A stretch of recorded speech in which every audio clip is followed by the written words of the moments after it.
जहाँ हम सहवास करते हैं, जहाँ हम रहते हैं, जिन लोगों के साथ हम रहते हैं, वहाँ आपसी तालमेल बने रहे।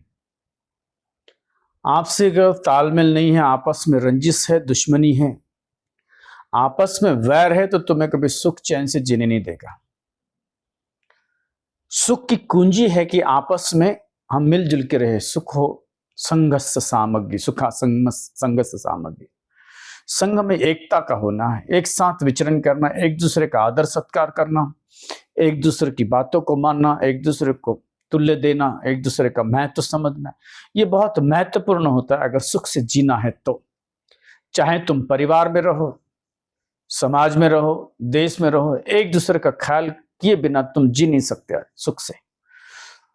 अगर तुमने दूसरों का ख्याल करना छोड़ दिया, तुमने एकता अगर छोड़ दी, एकता का त्याग कर दिया, तो तुम सुरक्षित नहीं रहोगे। एक से भले दो, दो से भले चार, ये मनुष्य समाज है।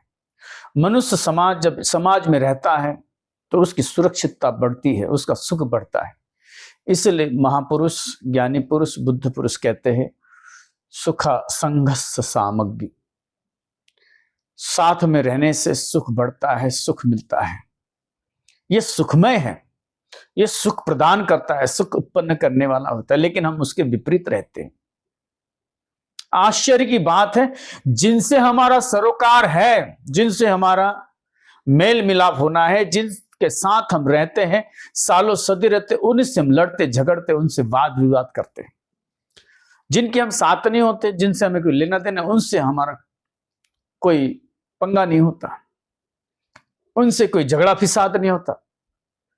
हम झगड़ा फिसाद उन्हीं के साथ करते हैं जो हमसे परिचित है, जो हमारे, और जितना परिचित आदमी है, जितनी ज्यादा नजदीक का आदमी, उतनी ज्यादा कलह, उतना ज्यादा वैमनस्य, उतना बड़ा वैमनस्य, इतना बड़ा विद्रोह, उतनी बड़ी जलन।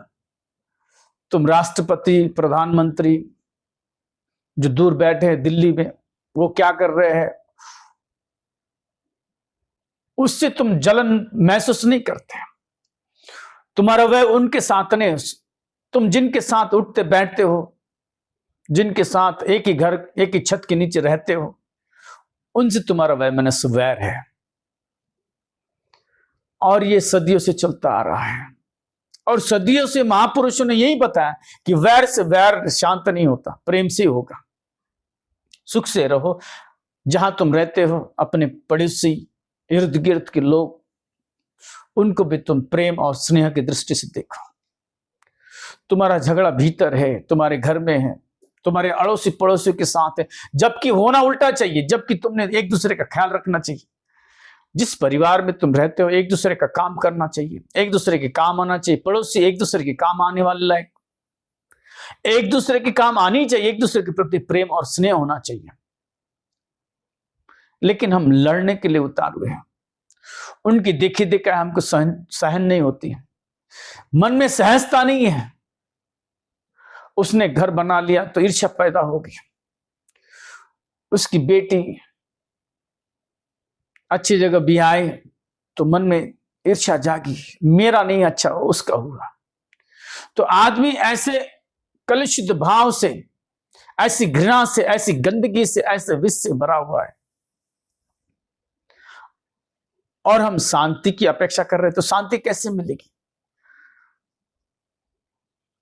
कौसंबी के जो भिक्षु एक दूसरे में कलह करने लगे, उनको बुद्ध ने बहुत समझाया, कलह मत करो, आपस में भाईचारा रखो, आपस में प्रेम को बढ़ाओ, आपस में मैत्री का व्यवहार करो, एक दूसरे के साथ लड़ो मत।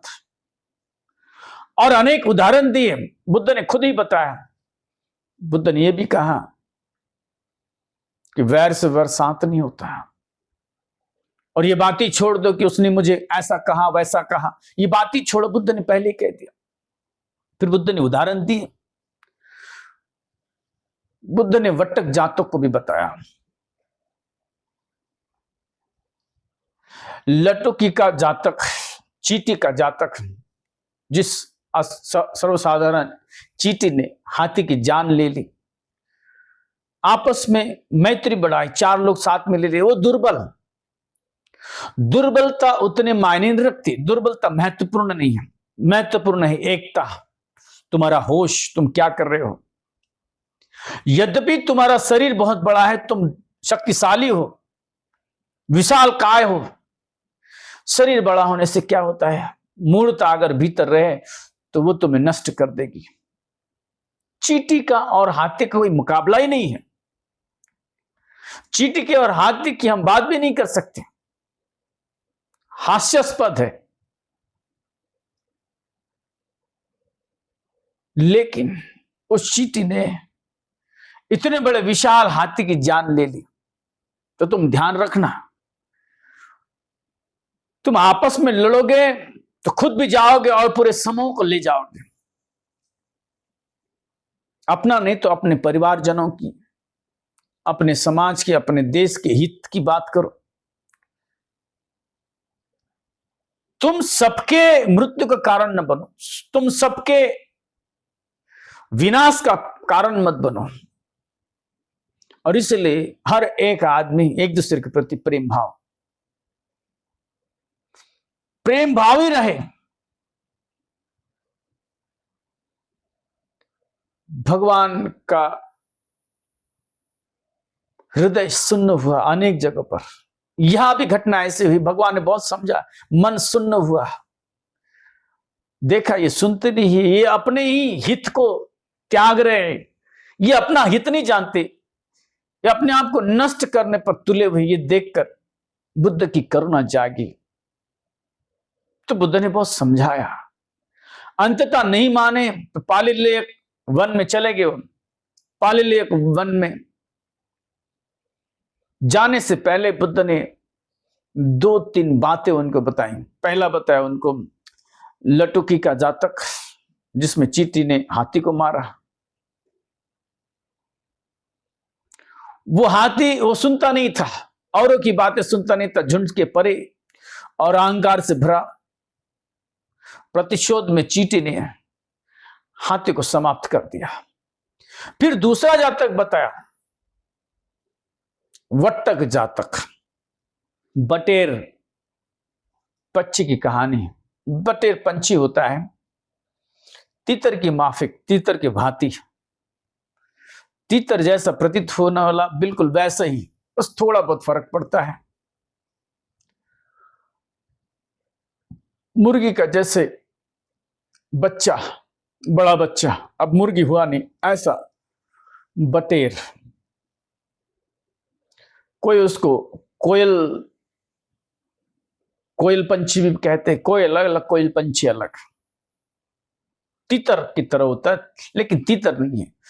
तीतर का गुण, तीतर की विशेषता अलग है, और उसके बारे में कभी और चर्चा होगी। लेकिन ये तीतर की भांति दिखने वाला बटेर, तो बुद्ध ने बटेर की कहानी बताई। बटेर जातक, उसको पाली में वट्टक कहते हैं, क्वील बर्ड। और यही जातक भगवान ने अपने पूर्व जन्म के, पूर्वाश्रम के सगे संबंधी शाक्य को भी बताया था कपिल वस्तु में। क्योंकि कपिल वस्तु में जो शाक्य रहते थे, उनको अपने आप पर बड़ा अभिमान था और लड़ते झगड़ते थे। भगवान ने ये जातक उनको भी सुनाया था कि लड़ो मत, तुम्हारा विनाश हो जाएगा। अपने भीतर का अहंकार त्याग दो, नहीं तो विनाश हो जाएगा। तो बुद्ध ने वहां पे भी दोहराया था। और यहां इन भिक्षुओं को, कौसंबिक भिक्षुओं को बुद्ध ने वट्टक जातक की कहानी बताया। तो समझो ये जातक बड़ा अनूठा है। ये कहानी, ये उदाहरण बहुत अनूठे हैं भगवान ने जो भिक्षुओं को दिए, ताकि भिक्षु समझ जाए, भिक्षु अपना विनाश न करे, भिक्षु जाग जाए। जिस उद्देश्य के लिए तुम भिक्षुपन धारण किए हो, जिस चीज को छोड़ने के लिए तुमने जीवन धारण किया, उसी को तुम बटर रहे हो। मन का क्रोध, मन का अहंकार, मन की मिथ्या धारणा टूटे, व्यापार टूटे, मान सम्मान, ये सारी चीजें छूट जाए। अब भिक्षा पात्र हाथ में ले लिया है, एक कफन पर पहन लिया है, पंचकूल चीवर धारण कर लिया है, मृतों का वस्त्र धारण कर, मृत शरीर का वस्त्र धारण किया है, पंचकुल धारण किया है। अब इतना होने के बाद तुम ऊपर ऊपर से तो दिखाई दे रहे हो भिक्षु की तरह, लेकिन भीतर में कोई हलचल नहीं। तो बुद्ध ने समझाने का प्रयास किया, लटुकी का जातक, फिर उसके बाद वट्टक जातक समझाया। बटेर पंछी, ये जातक जो है भगवान बुद्ध की पूर्व जन्म की कहानियां हैं। पूर्व जन्म में बुद्ध क्या थे, कैसे थे, उन्होंने अनेक पारमिताओं को कैसे पूरा किया, इनकी सारी कहानियां हैं जातक कथाओं में, जो महत्वपूर्ण है। बुद्ध तो कैसे वैसे ऐसे न मालूम कितने जन्मों जन्मों से मैं जीता और मरते आया हूं, लेकिन कुछ खास कहानियां बुद्ध ने बताई अपने पूर्व जन्म की, ताकि हमें भी प्रेरणा मिले, ताकि हम भी अपना पुण्य संपादन कर सके, बुराई को त्याग सके। तो बटेर, ये वट्टक, झुंड के साथ ये पंछी रहते थे जंगल में। और एक चिड़ीमार, चिड़िया को मारने वाला शिकारी, जो अपने शिकार से उपयोगिता चलाता था, पैसा उसके घर में चिड़िया मार कर आता था, वो खुद भी खाता और बेचता था, अपना भोग भी करता और सामान और राशन पानी दूसरा भी, क्योंकि चिड़िया मात्र खाने से जीवन नहीं चलता, उसके साथ और कुछ लगता है, साग चावल भी लगता है, खट्टा मीठा लगता है, तेल आदि लगता है। तो उसकी सारी जो उपजीविका है इसी को मारकर, पंछियों को मारकर वो चलाता था, अपना परिवार पालता था। पंछियों को देखकर ऊपर से उन पर जाल फेंकता है। तो साधारणतः जो बड़े पंछी है, ज्यादा उड़ने वाले पंछी, ये बटेर पंछी ज्यादा उड़ नहीं सकता, तीतर भी ज्यादा उड़ता नहीं है, उड़ता है और थोड़ी छलांग मारकर फिर रुक जाता है, फिर चलता है, दौड़ता है बड़े लंबे समय तक। मुर्गियां जैसे मुड़ तो सकते लेकिन उड़ते नहीं, वो अपने स्वभाव से उड़ सकते, उनको पंख है। आश्चर्य की बात है, जो जो मरने के लिए राजी है वो अपने शक्ति और सामर्थ्य को जानते नहीं, होने के बाद भी नहीं। तुम्हारे भीतर बुद्ध बैठ रहे हैं लेकिन तुम्हें पता नहीं है, प्रमाद के कारण, आलस के कारण। तुम मुर्गी को थोड़ा ऊपर ले जाओ, कहीं पेड़ के ऊपर ले जाओ, पेड़ के शिखर पर, एकदम चोटी पर, ऊंचाइयों पर, या फिर अगर तुम्हारे शहर में अगर बड़ी कोई बिल्डिंग है, 100 मंजिल, 50 मंजिल, 40 मंजिल की बिल्डिंग हो, ऐसी बड़ी इमारत पे ऊपर लेके जाओ, छत से छोड़ दो, तुम आश्चर्यचकित हो जाओगे, बिल्कुल उड़ने लग जाएगी। मुर्गा जो है, अगर तुम ऊपर से छोड़ दोगे, उनको प्राकृतिक तौर पर, स्वाभाविक तौर पर प्रकृति ने ये पंख दिए हैं उड़ने के लिए, उड़ सकते हैं, लेकिन वो उड़ते नहीं, प्रमाद है, आलस्य, इसलिए उनको कोई भी खा जाता है। मोर के भी पंख बड़े होते हैं लेकिन वो ज्यादा इस्तेमाल करते, मोर और मुर्गी में ज्यादा फर्क नहीं होता, लेकिन मोर अपने पंखों का इस्तेमाल करता है, उड़ता है, किसी के हाथ में ज्यादा नहीं आता, जिससे कि मुर्गियां तो 100% काटी जाती है, उसकी तुलना में मोर की ताकत कम है।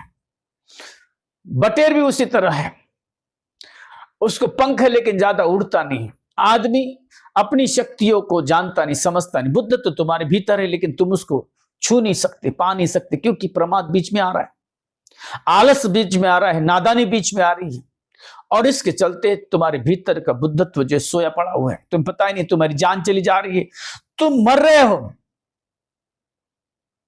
प्रमाद में। लेकिन प्रमाद इतना प्रिय है कि सोचो मत, इतना प्रमाद प्रिय है कि जान भी चली जाए उसके लिए मुक्त नहीं होना है। सुख की कोई खोज नहीं, कोई तलाश नहीं है, सुख नहीं प्राप्त करना है, बस इतने में हम पर्याप्त मान लिए अपने आप को कि जीवन मिला है, चल रहा है, खाना मिल रहा है और जी रहे हैं, बस और क्या चाहिए, बैठे बैठे मिल रहा है ना, क्यों मेहनत करे, क्यों परिश्रम करे। लेकिन बुद्ध की राह पर जो निकला वो ऐसे बैठा कर नहीं, परिश्रम करेगा। इसलिए श्रमण संस्कृति कहते हैं, समन संस्कृति, श्रमिकों की मेहनत करने वालों की ये समझ संस्कृति बुद्ध की है। बैठे बैठे खाने वाले की नहीं, परिश्रम करें। तो ये जो पंछी है वट्टक समूह के साथ, गिरोह के साथ रहते और ये जाल फेंकता। ये चिड़ीमार, चिड़िया पकड़ने वाला शिकारी, चिड़ियों की शिकार करने वाला ये चिड़ीमार जाल फेंकता उन पर, पंछियों पर। और कौन से पंछी उनके जाल में आते होंगे? जो स्वभावतः अपने पंखों का इस्तेमाल नहीं करते, चलते, दाना चूकते नीचे, ऐसे पंछी उन पर वो जाल फेंकता। एक बात यहां पर समझनी है, तुम जितने प्रमाद में रहोगे उतने पकड़े जाओगे, और जितने तुम होश में रहोगे, जितने त्वरा में रहोगे, जितने चलते फिरते रहोगे, जितने होश में रहोगे, सजग रहोगे, उसमें आशा है कि तुम्हें कोई पकड़ न पाए, तुम्हारा कोई दमन न करे। तो ये सूचक है। ये घास चूकते समय ये जाल फेंकता उस पर, कहीं ऊपर पेड़ रहकर ऐसा लंबा जाल फेंकता और फिर बड़े झुंड से पकड़ता, बड़े झुंड में उन पंछियों को पकड़ता, कुछ अपने लिए रखता, खाता और बेचता, पैसे कमाता, उसकी रोजी रोटी चल रही थी। आदमी जीने के लिए न मालूम क्या क्या करता है, जाल फेंकते रहता है। केवल चिड़ीमार ही जाल नहीं फेंक रहा है, तुम भी जाल फेंक रहे हो। स्त्रियां अपना पेट पालने के लिए सौंदर्य का जाल फेंक रहे हैं। नेताजी अपने धोखाधड़ी के जाल फेंक रहे हैं, गुमराह का जाल फेंक रहे, गुमराह कर रहे लोगों को। तो कोई अज्ञान का, कोई ज्ञान का जाल फेंक रहा है। जाल तो सभी फेंक रहे जीने के लिए, क्योंकि बिना जाल फेंके काम बनता नहीं है। तुम ऐसा मत समझना केवल चिड़ीमार जाल फेंक रहा है, तुम भी जाल फेंक रहे हो। तुम अपने ज्ञान का जाल फेंकते हो, अपनी समझ का जाल फेंकते हो, तो कोई सौंदर्य का जाल फेंक रहा है, कोई प्रेम का जाल फेंक रहा है, कोई मैत्री का जाल फेंक रहा है और फंसा रहे हैं लोगों को। तुम सजग रहना। यहां पे जो भी तुम्हारे ऊपर जाल फेंक रहा है वो पकड़ रहा है, तुम्हें ट्रैप कर रहा है अपने इस्तेमाल के लिए।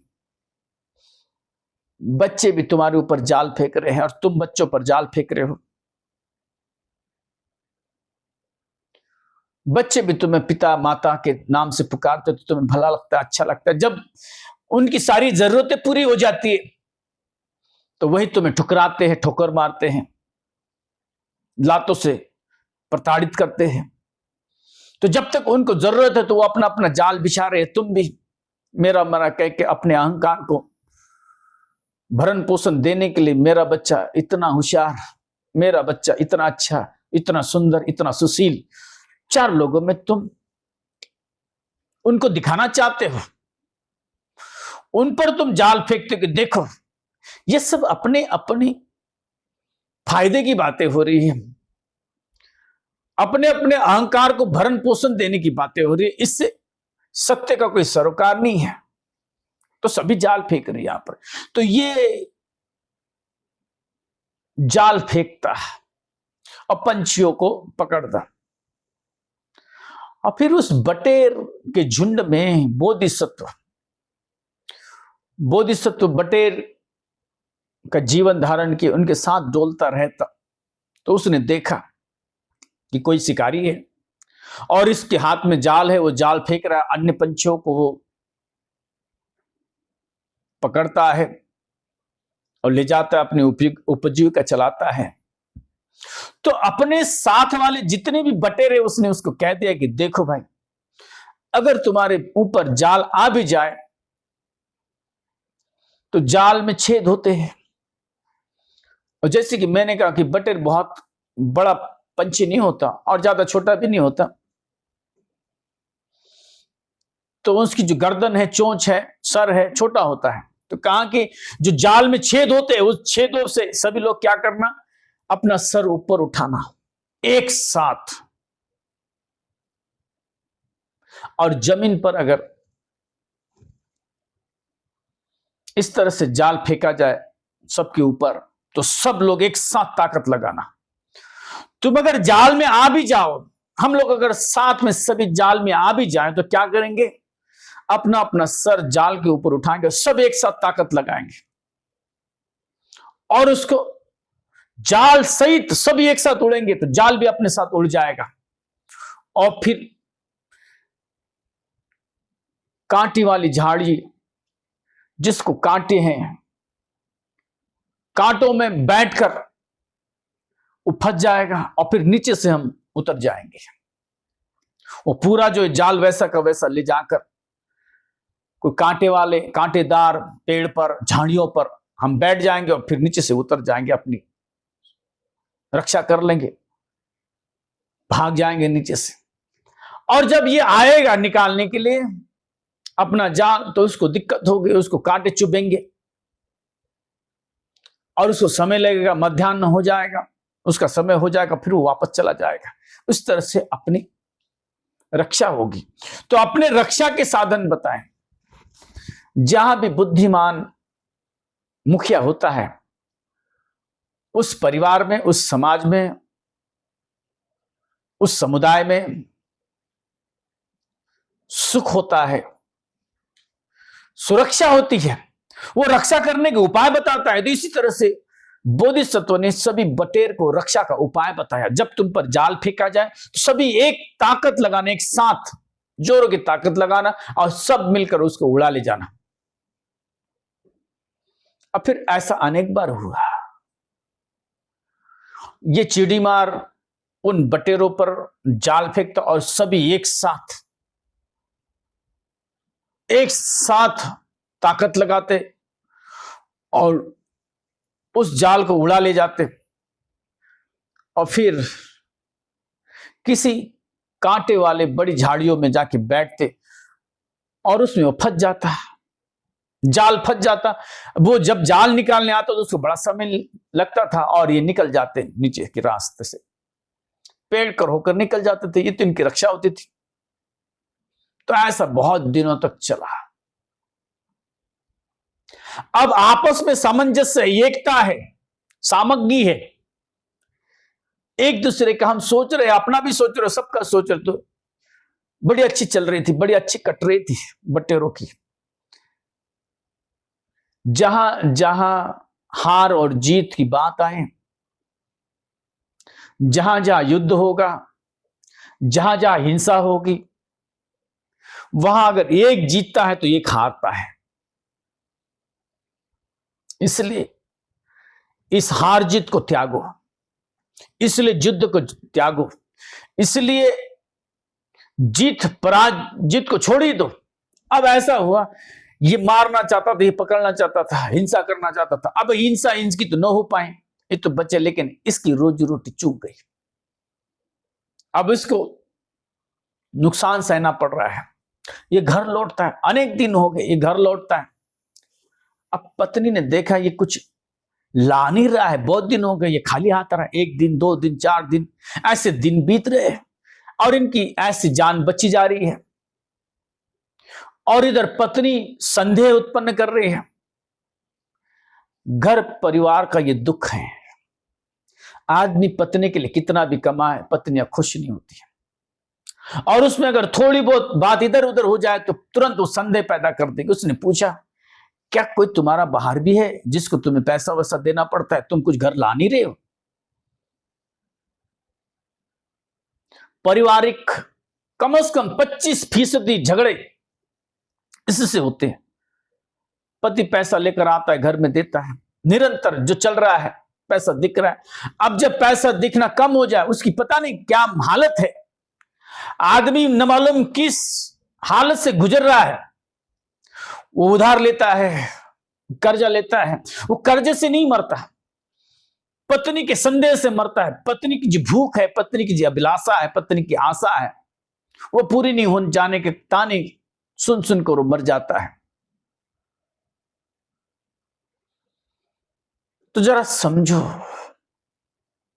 जब तुम्हें असाधारण सी कोई बात जीवन में पता चले तो दूसरों का भी दुख थोड़ा सा झेलना, समझना, जानने की कोशिश करना। ये आदमी हर दिन बराबर पैसा लेकर आ रहा था, लेकिन आज नहीं ले आ रहा है। कुछ तो दिक्कतें होगी, कुछ तो परेशानी होगी, लेकिन वो बातें कतई मन में नहीं आती। मन में तो उपद्रव पलता है, जैसे तुम्हारा भाव है, जैसे तुम्हारे भीतर चोर पलता है। तुम सबको चोर देखते हो। चोर की निगाह चोर को ही देखेगी और किसको देखेगी। भीतर सील उतना मजबूत नहीं है तो तुम दूसरों को दुश्शील बनाने में जुट जाते हो। तो पत्नी ने पूछा, क्यों जी, तुम आजकल कुछ लेकर नहीं आ रहे हो, खाली हाथ आ रहे हो, तुम्हारे हाथ कुछ आ नहीं रहा है। 1 दिन हो गए, 4 दिन हो गए और दिन बढ़ते जा रहे हैं, ऐसे तो भूखों मरेंगे। क्या कोई बाहर कुछ रखा हुआ है? बाहर तुम्हें किसी को पैसा देना पड़ता है, तुमने कोई अपनी दूसरी व्यवस्था की है जहां तुम्हें खर्चा करना पड़ रहा है। अब तुम घर कुछ ले नहीं आ रहे हो। इस सवाल से पुरुष उखड़ जाता है और फिर घर में कलह निर्माण होता है। जो चीजें चल रही है, कमाने वाला आदमी कमाना चाहता है, कमा रहा है, घर को पैसा दे रहा है, बच्चों को पाल रहा है, बीबी को पाल रहा है, लेकिन अगर वो पैसा लाने में अगर चूकता है तो तुम उसके साथ खड़े हो जाओ, उसको मनोबल दो, उसकी चिंताओं को जानो। तुम उसकी चिंता मत बढ़ाओ, उसको भी चिंता होगी कि मैं घर कुछ ला नहीं रहा, लेकिन तुम उसको नहीं देखते। मरने वाले को और आगे ढकेलते हो, मरने के लिए तुम मजबूर करते हो। ऐसा कतई मत करना। तुम इंसान हो और तुम ये सारे प्रवचन सुन रहे हो, तुम अपने भीतर अपने आप को देखो। तुम्हारे भीतर ये समझ जागनी चाहिए, जब आदमी परेशान है, पीड़ा में है, तो उसका साथ दिया जाए। एक साथ रहते, संग साथ है अपना। उसकी पीड़ा बढ़ाकर उसकी तुम जान मत लो, उसका साथ दो, सहयोगी बनो, उसकी पीड़ा को, परेशानी को समझो। तो उसने कहा कि बात ऐसी ऐसी है। दरअसल ऐसा होता है, मैं तो जाल फेंकता हूं, बराबर फेंकता हूं, परिश्रम से फेंकता हूं, मैं चूकता नहीं। मैं तो कुशल, इतने दिनों का बाप दादाओं से, पुरखों से चलते आए धंधा, चिड़ीमार, चिड़िया पकड़कर बेचने का जो धंधा, ये पुराना है, इसमें मैं कुशल हूं, निपुण हूं। लेकिन बात कुछ और है। मैं जाल फेंकता हूं और वो सारे बटेर जो है, सारे पंछी जो है, वो जाल उड़ा ले जाते हैं। हर दिन ऐसा हो रहा है और मेरे हाथ कुछ नहीं आ रहा है। एक दिन आएगा जब ये फूटेंगे, जब ये बटेंगे, ये टूटेंगे। जब तक तुम्हारे भीतर एकता है, कोई भी समाज हो, कोई भी देश हो, जब तक तुम एक साथ हो, संग साथ हो, तुम्हारा कोई बाल बाका नहीं कर सकता। ये बुद्ध ने वज्जियों को बताया हुआ बहुत बड़ा संदेश है। अपना विकास और उत्थान करने के लिए बुद्ध ने वज्जियों को 7 धर्म बताए थे। उसको वज्जिनं सप्त अपरिहान्य धम्म का, जिससे तुम्हारी दुर्गति नहीं होगी बल्कि सुगति होगी, तुम्हारा विकास होगा, उत्थान होगा। विकास का मार्ग, सामाजिक उत्थान का मार्ग, ऐसी 7 बातें बुद्ध ने बताई थी। उसमें सबसे बड़ी बात यह थी कि साथ में रहो, साथ में चर्चा करो, साथ में आओ, साथ में जाओ। ये बातें थी। जब तक तुम्हारे भीतर सामग्री, तुम्हारे ये छोटा, यद्यपि छोटा राज्य, इस पर कोई विजय हासिल नहीं कर सकता। अंततः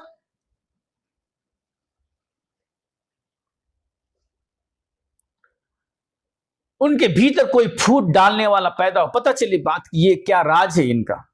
बाद में अजातशत्रु के मंत्रियों ने ऐसा जाल रखा, उनको फोड़ दिया। फोड़ने के पश्चात उस पर जीत हासिल कर दी। और जब तक वो एक थे तब तक कोई उन पर आंख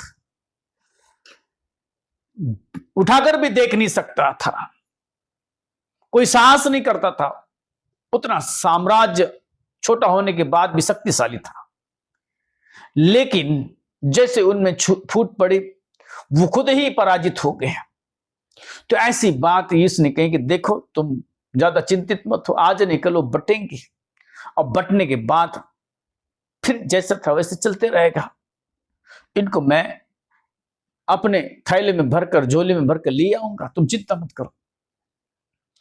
फिर ये चल रहा था। बोधिसत्व ने जिस तरह से, महापुरुष ने जिस तरह से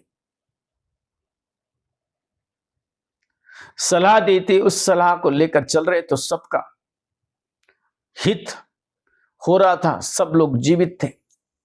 सभी जो बटेर पंछी थे वो जीवित थे। लेकिन एक बार ऐसा हुआ कि एक पंछी दूसरे पंछी से लड़ गया। कई उड़ते उड़ते उड़कर आते समय वो सावधान न रहा और दूसरे पंछी के सर पर टकरा गया, पैर से नीचे से उसके सर पर टकरा गया। तो उसको क्रोध आया, झल्लाया, कहा कि मूर्ख। ये कहानी बड़ी सूचक है, तुम भी देखना। तुम आपस में अच्छे से रहते हो और जिस दिन थोड़ी सी भूल चूक हो जाए तो तुम उपद्रव खड़े कर देते हो। तो ये बटेर पंछी एक ऊपर से नीचे आते आते एक दूसरे पंछी से भिड़ गया, लग गया, टकरा गया। माफी भी मांगी, लेकिन माफी मांगने का कोई उपाय नहीं रहा। तुम कभी कभी पीड़ित होते हो, लेकिन वो पीड़ा का कारण क्या है? कोई तुम्हें मारना चाहता है, पीड़ा देना चाहता है तो अलग बात है, लेकिन अगर कोई अनायास हो जाए, उसके मन में नहीं है, बेसावधानी से हो जाए, उसकी चित्त की कोई ऐसी गति नहीं है कि तुम्हें वो पीड़ा परेशानी देना चाहे, तो तुम माफ कर देना, इसी में भलाई है। लेकिन अगर तुमने शत्रुत्व पकड़ लिया तो तुम्हें और उसको, दोनों को ये खा जाएगी। ये जो दुश्मनी है ये तुम्हें जिंदा नहीं रखेगी, दोनों को नहीं रखेगी। इसीलिए तुम देखना भाव, केवल कृति को मत देखना, क्या हो रहा है इसको मत देखना, उसके पीछे का भाव भी देखना। मेंसरिया,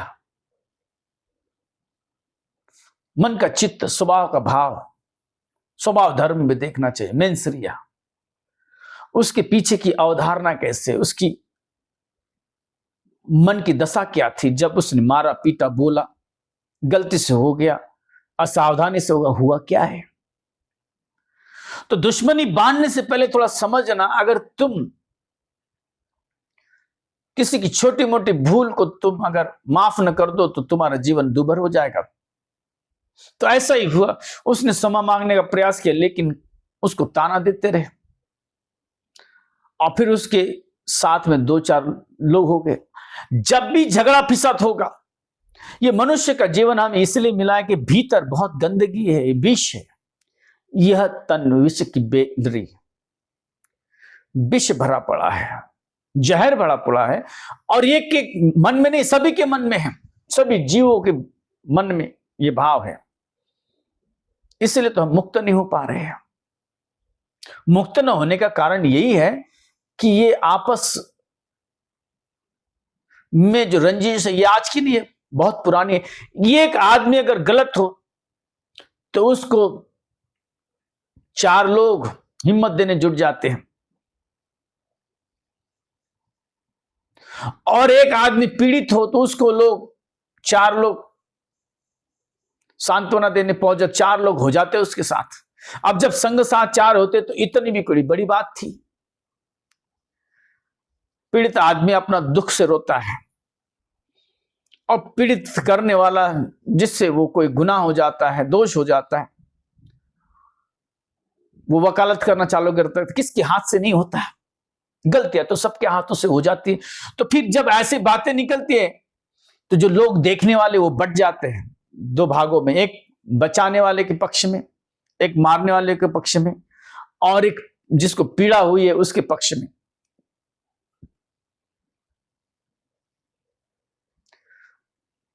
तो इस तरह से वो बट गए हैं, एक दूसरे को ताना मारने लगे हैं। कहा कि जा जा, तू भी देखे जैसे तेरे जैसे बहुत, तू बड़े काम का है, तो ये सबको जुटाता है। एक दूसरे से वो फिर प्यार से बर्ताव न कर सके, फिर एक दूसरे को वो ताने मारने लगे। पता नहीं किस धुन में रहता है, कहां जाता है, कहां आता है, किसका सर नहीं देख रहा है, किसका पैर नहीं देख रहा है, और दूसरों को पीड़ित करता है, ऐसे ताने मार रहे हैं। तो जिससे लग गई थी वो कह रहा है कि क्या कभी किसी से होता नहीं है, तू तो बड़ा संत है, तू तो बड़ा शक्ति सामर्थ्य वाला, तू सारा काम तू ही करता है, तेरे कारण ही चलता है, तेरे कारण ये सारी जीवित है। इस तरह से कलह निर्माण हो गया। बोधिसत्व ने देखा और अपने हित के, उसके पीछे जो जो थे उतने बटर को लेकर अलग हो गए। उसने देखा कि अब इनका अंत आ रहा है नजदीक। जिस दिन समाज में फूट पड़ जाएगी, विभाजन हो जाएगा समाज का, उस दिन वो समाज समाज नहीं रहेगा। एक अच्छे समाज, एक अच्छे समाज में वो अच्छा इसलिए है कि उसमें एकता है। अच्छे समाज की पहचान है एकता। और जो समाज चल रहा है उसको हम समाज कह नहीं सकते, वो एकाएकी है। लोग तो बहुत हैं लेकिन एक साथ उठते बैठते नहीं, तो उसको समाज नहीं कह सकते, उनमें वो ताकत नहीं। जिस समाज को भी आगे जाना है वो एक साथ रहे, और जिस समाज का पतन होना है उसको फोड़ दे। बांटो छांटो, बांटो और छांटो, बड़ा आसान है। जब बट जाएंगे तो छांटना आसान हो जाएगा। भारत में बटने की जो परंपरा है बड़ी लंबी रही है, हजारों सालों की ये परंपरा रहे। बटते हैं लोग वर्ण व्यवस्था में, उच्च नीचता में, और कि न मालूम कितने लोग आए और उन्होंने यहां पर शासन किया और चले गए। तुम्हें और एकता और अखंडता चाहिए तो तुम्हें एक साथ रहना होगा। जिस दिन तुम बटने लगोगे, परिवार में बटने लगोगे, परिवार चला जाएगा, समाप्त हो जाएगा, देश तक चला जाएगा। आपस में हम मनुष्य है तो मनुष्य जाति का हम उत्थान करें, सोचे। धर्मगुरु है तो धर्मगुरु वही प्रेम की भाषा समझाए, सबको प्रेम के साथ रहने के लिए कहे, चाहे वो किसी भी धर्म के हो, अपने धर्म में भी और दूसरे के साथ रहते तो दूसरा। ये मनुष्य बड़ा विपरीत प्राणी है, विचलित प्राणी है। वो अपना ही सोचता है, ज्यादा दूर सोचता नहीं। धर्म यही सिखाता है कि दूसरों का भी सोचो, दूर तक दृष्टि डालो, नजर डालो। ये सारा विश्व तुम्हारा है और विश्व के तुम। मनुष्य हर जगह जीवित है, मनुष्य हर जगह विहार कर रहे, विचरण कर रहे, रह रहे हैं, वो सभी तुम्हारे भाई बहन, एक परिवार है। उन सभी का हित देखो, हित जानो। ना दो देश झगड़ा करे, ना दो परिवार, ना दो समाज, सब में शांति और सुख रहे। यही अच्छे पुरुष बताएंगे, यही बताया था बोधिसत्व ने, संत पुरुष वही बताएंगे। नाम अगर संत है और तुमको झगड़ा करने के लिए सिखाते। मैंने अखबारों में पढ़ा कि कोई संत, उनके सामने जगत गुरु लगा है और वो कश्मीर को लेने की बात कर रहे हैं। वो कह रहे हैं कि पूरे पाकिस्तान को खत्म कर दिया जाए। गुरु को क्या लेना देना है? गुरु के लिए सारे मनुष्य जन एक जैसे हैं। क्या तेरा क्या मेरा, और खत्म कर दो, नष्ट हो जाए, नकाशे से दूर हो जाए, नक्शे से दूर हो जाए, नक्शे में दिखे नहीं। क्यों महाराज? पाप पुण्य का हिसाब खत्म हो गया, फेल हो गया सब। कर्म और दुष्कर्म, मैत्री और प्रेम, वैश्विक मैत्री, वैश्विक प्रेम खत्म हो गया। कोई भी किसी को हिंसा की सलाह ना दे, ना एक को मारने की, ना पूरे देश को मारने की। जेनोसाइड, इंडिविजुअल होमोसाइड, ये बिल्कुल गलत है। हिंसा होनी नहीं चाहिए। हम मनुष्य जीवन में हैं, मनुष्य धर्म ये सबसे बड़ा धर्म है। एक दूसरे की हम रक्षा करें, एक दूसरे में प्रेम बढ़ाए। वो किसी भी जाति, धर्म, वर्ण का हो, देश का हो, निवासी मूल का हो, कहीं का भी हो, क्या मतलब है? सब में प्रेम बटे, सब में प्रेम रहे, यही मनुष्य धर्म है। और तुम धर्म गुरु चोला पहनकर तुम बता रहे हो हिंसा करो, ये गलत है। तुम साधारण जन हो या फिर चोला पहन के कोई सन्यासी बने हो, तब भी तुम्हारे भीतर हिंसा पैदा ना हो, उत्पन्न न हो। तुम्हें क्या लेना देना है? तो संत पुरुष वही है जो प्रेम का संदेश दे, तुम्हें एकता का, मैत्री का संदेश दे। तो बोधिसत्व ने मैत्री बताए, लेकिन देखा कि ये सुनने रहे तो अपने कुछ साथियों को लेकर अलग हो गए और ये आपस में लड़ने लगे। आपस में इनका तनाव इतना बड़ा कि जब जाल फेंका वो एक दूसरे को ढकल रहे, एक दूसरे को ताने मारे। देख तो अब लगा ताकत। जब तुम दुश्मनी तुम्हारे भीतर आती है, तुम दूसरों को फेल करना चाहते हो, तुम दिखा देना चाहते हो अपनी ताकत, और जब कहीं साथ में काम करने का होता है तो तुम अपनी ताकत नहीं लगाते हो और तुम उस पर ढकल देते हो। देख लगा तो अब देख, और ये भूल जाते हो कि अगर वो नहीं करेगा तो तुम्हें भी उसका फल नहीं मिलेगा, तुम भी ट्रैप हो जाओगे, तुम भी दब जाओगे उसके भीतर। और ये ऐसे समय गवा रहा है, कह रहे कि तू उड़ा के देख, और ये कह रहे कि तू उड़ा के देख। कोई नहीं उड़ा पाया, आधे आधे बट गए थे, पूरी ताकत न हो पाई थी, और वैसे भी बोधिसत्व के साथ कुछ और निकल गए थे बाहर, तो ताकत न पड़ी।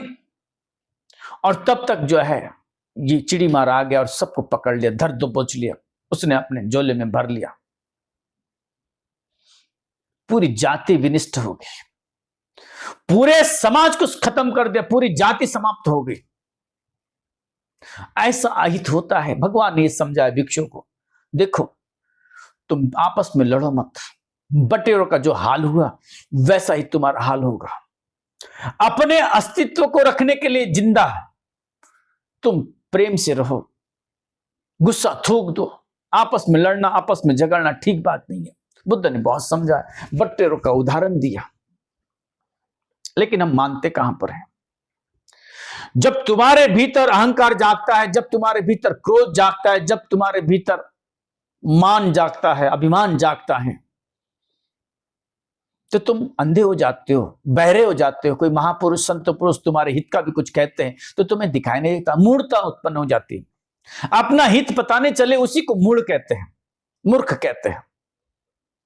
गधा उतना मूर्ख नहीं है।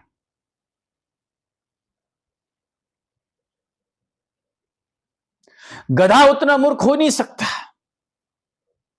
गधे को अगर एक बार पता चले जाए कि यहां पर खतरा है, यहां पर धोखा होने वाला है, तो वहां दोबारा जाएगा नहीं। पहली बार तुम खींच के लेके जाओ, लेकिन दूसरी बार कितने भी खींचने का प्रयास करोगे वो प्रतिकार करते रहेगा। लेकिन आदमी गलतियों पे गलतियां करते रहता है, मूर्खता उसके भीतर ऐसी कूट कूट के भरे कि इतनी जल्दी जाते नहीं है। तो मूर्ख आदमी अपना हित न जाने, अपना हित न सोचे, न हित समझे।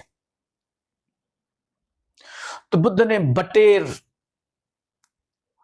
और चींटी ये दोनों के सटीक उदाहरण दिए। उन्होंने बताया कि देखो किस तरह से ये हाथी मर गया, ये बटेर का झुंड नष्ट हो गया, तुम भी नष्ट हो जाओगे।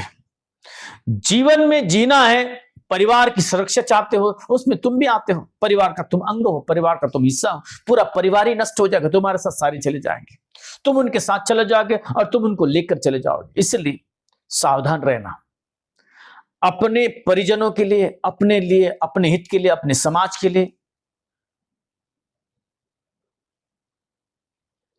दो मनस्य को त्यागो, वैमनस्य को त्यागो। वैमनस्य तुम्हें ये मार डालेगा, दुश्मनी, प्रतिशोध ये तुम्हें मार डालेगा। इसलिए साथ में रहो, संग में एकता रहे, एक होकर रहो, एकता रहे। सुखा संग सामग्री। बुद्ध की बातें सुनी नहीं उन भिक्षुओं ने। बुद्ध चले गए। बुद्ध कहते मूर्खों के साथ संगति करने से अच्छा है अकेला विहार करे।